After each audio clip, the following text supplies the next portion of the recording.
Welcome back to Fantasy Football Today. And Dave, you already talked about Christian Kirk. So how about Chris Godwin is someone that you're worried about being wrong about? Godwin was so different in depending on the format. In PPR, he was 18th per game. In half PPR, he was 21st per game, or rather 20th per game. And in non-PPR, he was 31st per game last year. What are you worried about being wrong about in regards to Chris Godwin? He is a consensus round 5 pick for all of us. Jamie and I at 54th overall, Heath at 58th overall. I'm worried that that's too high. We're talking about a Bucs offense that threw the ball 2/3 of the time in 2022, the highest that any team threw the ball over the last 2 seasons. Do you know what the second highest pass rate was over the last 2 seasons in the NFL? Who had it, or what was it? Who had it and what was it? I'm going to say the Buffalo Bills. What was the number for the Tampa Bay Buccaneers? 66.7% of the time last year, the Bucs threw the football. Oh, yeah, obviously the Bucs the year before. 66.2%. Yeah. Tom Brady under center usually is a good thing for an NFL team. Baker Mayfield under center, however, as we all learned last year, not so good. Actually, we've learned that for many years with Baker. He's been terrible for wide receivers. And I want to be out on Mike Evans, and I'm not even the lowest on Mike Evans. And I'm worried that I'm too high on Godwin. And so this actually goes back to a podcast we did. Goodness, it has to be 2 months ago, where Heath kind of talked about Godwin and how just the absolute downswing in pass attempts is going to be enough to just completely put the kibosh on Godwin being good this year. Do you happen to have your projections open, Heath? I do. Okay. Last year, pass attempts per game for Tampa Bay was 44.2. Do you have that number for what you're projecting for them this year with Baker Traskfield under center? Yes, I have them at 33.3.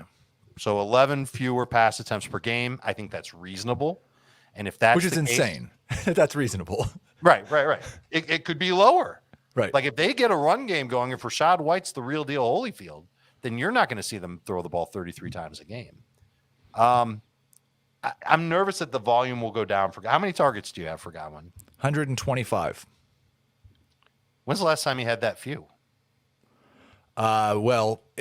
Probably. I mean, he's had injury years, but that would be a low in terms of definitely before Brady, I would think. Probably before Jameis. On a per game basis, maybe it's a low? Right. Well, look, he's actually missed at least 2 games, 4 straight seasons. Okay, so let's just talk about like targets per game. Last year, 142 over 15 games. It's almost 10 per game. I got him at 7.4 per game. Yeah. The last time he was anywhere close to that had to have been 2020. That year, 12 games, 84 targets, 65 catches, 840 yards, 7 touchdowns. I don't know what that comes out to on a per game basis. I just know that that's not great. No, so it was pretty good. I mean, 84 plus 42. Let's do the math, you nerd. 126 plus 65. I'll tell you what he finished that year, buddy. I've got the numbers here. I mean, 200 divided by 12. Number 16 wide receiver in fantasy that year. All right. He was number 15. And remember, that was the year they had 77% catch rate with 7 touchdowns. They had Rob Gronkowski and Antonio Brown that year.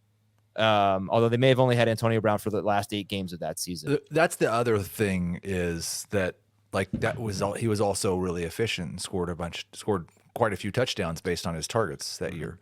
I would not expect him to be efficient or score a lot of touchdowns this year. Yeah. I don't think there's been a wide receiver that scored more than 6 touchdowns in a season from Baker Mayfield.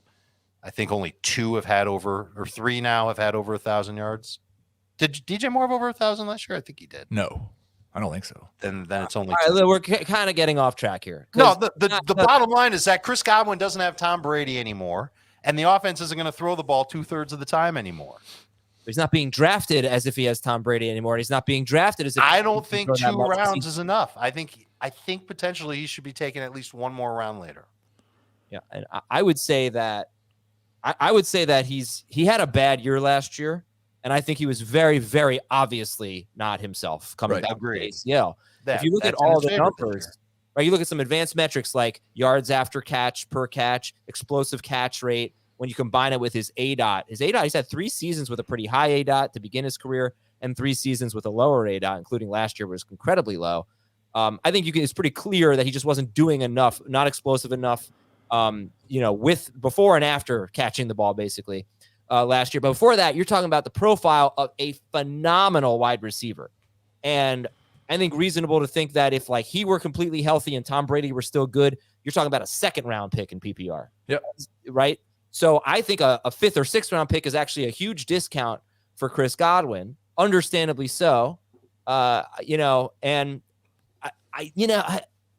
he's really tough. He's really tough. I'm not so worried about being wrong about him because, again, I don't think he has that huge upside anymore. But maybe he does have that huge downside. I think I'm worried about being too high. Yeah. Yeah. I've already moved him in.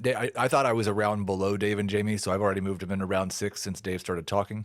Because he is one of the guys in the projections. I think I actually have him projected at like wide receiver 36, and I just moved him up in the rankings because I didn't want to be that low on him. But I do want to be low enough on him that he's not ever the guy who's at the top of my rankings when it's time to make a draft pick. Did you move him behind Jordan Addison? Yes.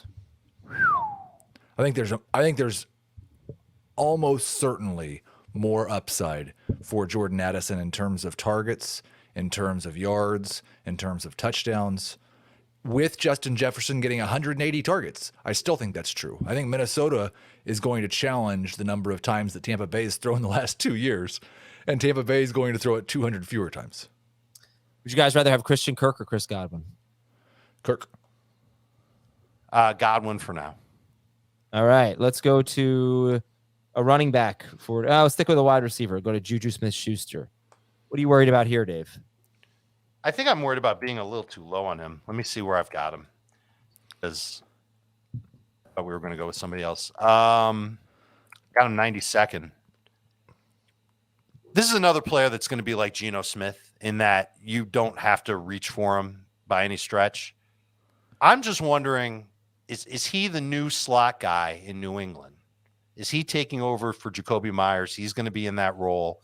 This offense will be better this year because they actually have somebody who's competent calling plays for them. And yes, I just paid Bill O'Brien a compliment. So there's that. Who else is there to throw to in this offense when they're trailing or in a competitive game? They just signed Devontae Parker. It sounds like Hopkins might not come. I wonder if volume will be in Juju's favor. And that makes me wonder if I'm just too low, keeping him close to 100th overall. They gave Parker a lot more money than they gave Juju, right?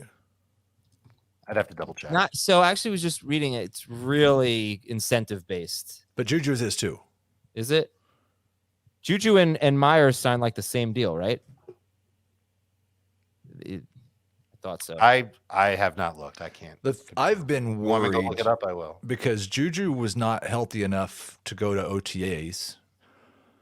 And all I've heard out of New England is how much Hunter Henry and Mike Gesicki are on the field together and how many 2 tight end sets they're running. Well, if that's the case, there might only be 2 wide receivers on the field. Wouldn't Juju be one of them, though? If he is able to play football. Okay. He was hurt for the most of the second half of last year and not ready for OTAs a couple of weeks ago. Fair. I don't know what I was saying about the Juju and Myers contracts. I think I was way off on that, but it doesn't matter. Sorry, Heath, do you not share the same concerns about being too low on Juju, who is, by the way, wide receiver 49 and ADP going 115th overall? That's pretty late. I think I have him lower than that. You do. I was higher. His contract, no, I just cannot find. There it is. So yeah, he's got 2 years basically guaranteed. Juju, 2 years and $16 million. Good for him. I understand it, but I think round 10 is probably the right spot.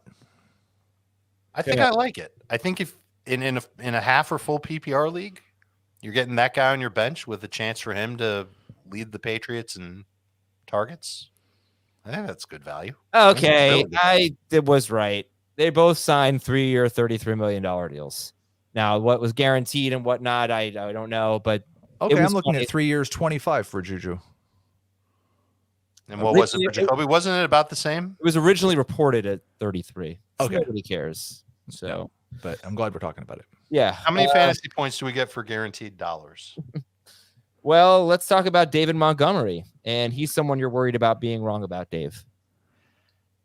I keep going back to thinking about two things. I think about how Jahmyr Gibbs was used in college and how likely is it to change in his first year in the National Football League.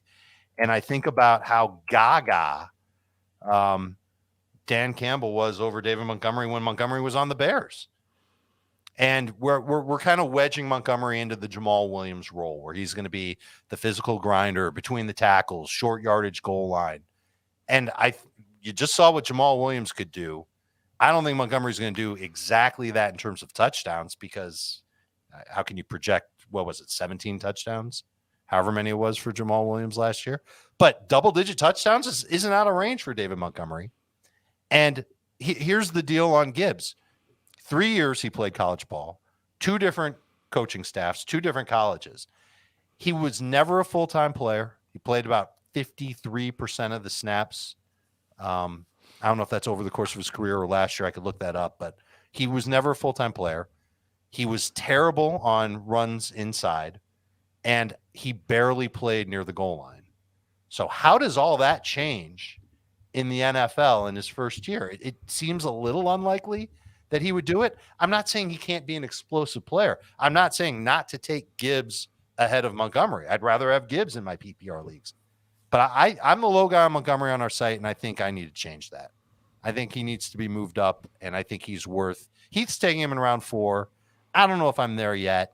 But if I'm in round 5 and I need a running back that can give me some decent value, maybe around 11 to 12 points per week, whether it's PPR or not, that's where I'm going. Yeah, I mean, I think my rankings speak for themselves on this one. I've got Montgomery ahead of Gibbs still in round 4 and Gibbs in round 5. So I think both of these guys could be top 20 running backs pretty easily this year. Share your feelings, Dave, about feeling that I'm too low on David Montgomery. I have obviously made it clear I don't think he's such a great running back, but I do wonder if this is a situation that could unlock a new level of David Montgomery. I'm more concerned about being wrong about Jahmyr Gibbs and just his role. And because I think that David Montgomery, even as someone who has been so negative about David Montgomery, I do think he's one of the best values in fantasy because he's not going around 4 and he's not going around 6. He's going even later than that. You might be able to get around 7 or 8 based on current ADP. It's Gibbs that's, going to be pushed up maybe in around 3 in a lot of drafts. And I'm more worried about being wrong about him. Montgomery, even if I'm right about him and he's not that good, I think he's going to be a great value if you're getting him at around 7 or 8. So, that's it's just interesting the way everyone's on Gibbs and people are even lower than you are, Dave, on Montgomery, which is interesting. People just don't believe in it. I don't know. People love the new hotness. Yeah, I think you said round 3 in some drafts, Adam. My expectation is that Gibbs is going to have a round 3 ADP by August. If he doesn't in high, I think he probably already does in high stakes leagues or best ball. Not in best ball because they only draft wide receivers. Yeah, in NFC since June 1st, Jahmyr Gibbs is RB 14, which will be around 3 pick in a lot of drafts. But in this particular, they seem very wide receiver heavy in these drafts. He's round 4. All right, I think only one more player, James Cook, our last guy that Dave is worried about being wrong about. Number 10 on the list of 10 players. I don't have data to back anything up on this. I'm just thinking about how the Bills have worked this offseason to try and diversify their passing game. And they didn't really do anything to diversify their passing game as far as running backs go. And James Cook really didn't do anything last year in the passing game to suggest that he's about to get a bigger role there. But we knew that coming out of college, he was really good at catching the football, and the Bills kind of underutilized him a little bit. He only had 6 games with 10 or more touches. 5 of them came in late November or later. He did score in 3 of his last 5, including the playoffs. See, I do have some stats for James Cook. I just wonder if this is a talented player in a high-powered offense that wants to try and change or take advantage of how defenses are playing them is really what I should say, that he ends up getting more playing time, maybe plays 55% of the snaps, and does some good things for Buffalo this year. So I wonder if I'm being a little too harsh on Cook and I don't have him ranked high enough. Do you have Cook or Harris ranked higher? I have Cook higher than Harris. How about you? Not by a ton. 13 spots overall, not at position overall. Yeah, I've got Cook. I'm the low guy on Cook, by the way, on the side. I might have Cook 13 spots at running back higher than Harris. But I mostly agree with what Dave said. I think that the hard thing is that Buffalo has to do something that they have not done. Two things, probably. They have to take some of the rushing responsibility off of Josh Allen's shoulders, and something that would kind of be tied to that they really indicated last year they wanted to do and then didn't really. They've got to throw to their running backs even more. And if they do both those things, then I think James Cook could be a top 20 type running back. I was trying to get Dave another stat. I believe I'm almost there. No, you're gonna have to talk about James Cook for like let me 2 say more this. minutes. You know, it's you think about Harris and Cook, and it's very easy to just think, oh, it's going to be like Singletary and Cook last year, and neither of them were really great for fantasy. But Damian Harris in those last 3 seasons has played 10, 15, and 10 games, I think. Or let me hold on. 10, 15, and 11 games. He has missed a lot of time, and that's what keeps me up at night when I think about James Cook. I don't really worry too much if Harris is healthy, but if he's not healthy, then I feel like I'm probably not going to draft a lot of James Cook. But if Harris gets hurt, that could be a big mistake on my part.